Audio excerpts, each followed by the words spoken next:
There's a leak in this old building, and my soul, oh my soul, oh my soul. I tested positive for HIV 15 years ago. It literally made my life more positive. Upon getting the diagnosis, so much clarity came to me in what I wanted to do, because now I realized I had a timeline that I was only going to live to be 150. Being positive means that I need to be positive. And so 15 years ago was the start of a new journey for me. And yes, it took me on a different path, but it was probably a greater path with a greater purpose of helping others and affecting others positively. It annoys me and frustrates me because I think there is a stigma of what HIV looks like. There is a stigma of what a gay man looks like. And I'm 6'4" and 270 pounds. Hell, I've been struggling trying to lose weight for 3 years, and that's just not the perception of what a person with HIV should be focusing on. I was the family member that went to everybody's church. You just kind of rotated. You went to this cousin's church and this aunt's church and your grandmother's church and your big mom's church. You just went to everybody's church. I like the ceremony of church. I love the fact that everyone loved me as the kid that was so-and-so's nephew, that was so-and-so's cousin. So I kind of ran around the church a little behind the scenes because my cousin's father was the pastor or the deacon or the minister. Church was church. I always felt, even then as a kid, that I didn't feel a great connection, but I just knew I was supposed to be there. Like, you knew you got up Sunday morning, you put on those dress socks, you put on the tie, and you just went to church with your mother. I wasn't really paying any attention. Sunday school was fun. Vacation Bible study, was fun. But I wasn't necessarily, as a young child, a one-digit child, I really wasn't thinking about what was happening. If anything, church was entertainment, seeing the people shouting and the women falling out and the ushers running with the white sheet and covering her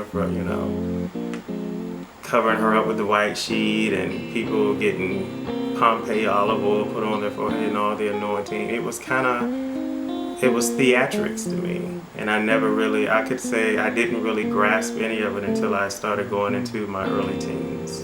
I think you have the aha moment where you step back and you're like, what is this? And where do I fit into that? Clearly, homosexuality was the only sin known to man that was taught in church. No other sin mattered. It was the scourge of homosexuality. It was what was crippling the community and breaking up families and just ruining everything. And it was just like, okay, well, I guess I won't be gay. It was one of those thoughts where, well, clearly, if everyone's this passionate about it and the pastor is this passionate about it, I just won't do it. I'll just keep it to myself.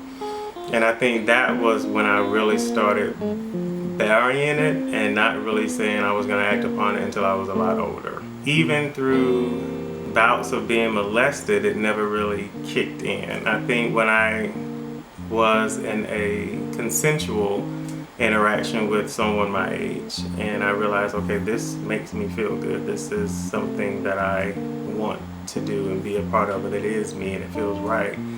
Then you start listening even more intently to the sermons and hearing what pastors are saying, and it's just like, well, damn, I can't even go here for comfort. So it's kind of like I had to just find comfort on the inside.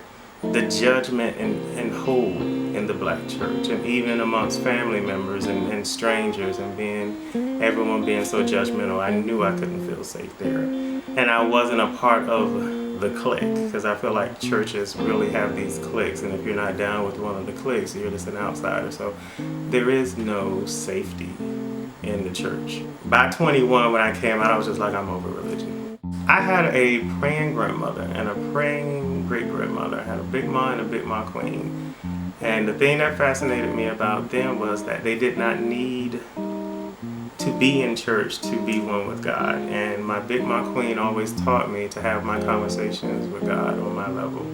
And so for me, it wasn't about all the religiousness. And I learned to talk to God a long time ago. And I acknowledged him all the time. And I would literally sit somewhere and just talk. And it wasn't head bowed on my knees and all of that. I just talked. And I talked to God through my poetry. I've always just had a great relationship with God. It was the church that I did not have a relationship with. I had to literally ignore the black church in order to find God and to find the God within me and make peace with that, because the messages that I was hearing in church weren't edifying of my own spirit. Even with my whole process of coming into my sexuality, if I'm turned away at home, which I was not, I have a very loving and supportive mother. You know, if I was turned away at work and shunned because of my sexuality, if someone happened to find out, you would think the last bastion would be the church. And then to go to church and realize you're not loved on there and you're not appreciated and you're not built up there. So I had to realize that was not the place where I was going to get the spiritual boost that I needed. So I just looked inward and I just continued my own personal conversations with God and learning how to pray and learning how to meditate and just being still. Because I feel like you have to love yourself. That is the foundation, is to love yourself first in order to do any other great thing in life. When it comes to my being, I don't really put other people's perceptions on myself. I'm going in there as A'Omare Kyyam, and if you can't accept the entire picture, then you don't deserve to look at the artwork. So, a message that I would have liked to have heard while attending church regularly was that this is home for everyone from any background. It always had stipulations upon it. There's a leak in this soul building, and my soul, oh my soul, oh my soul. There's a leak in this soul building, and my soul.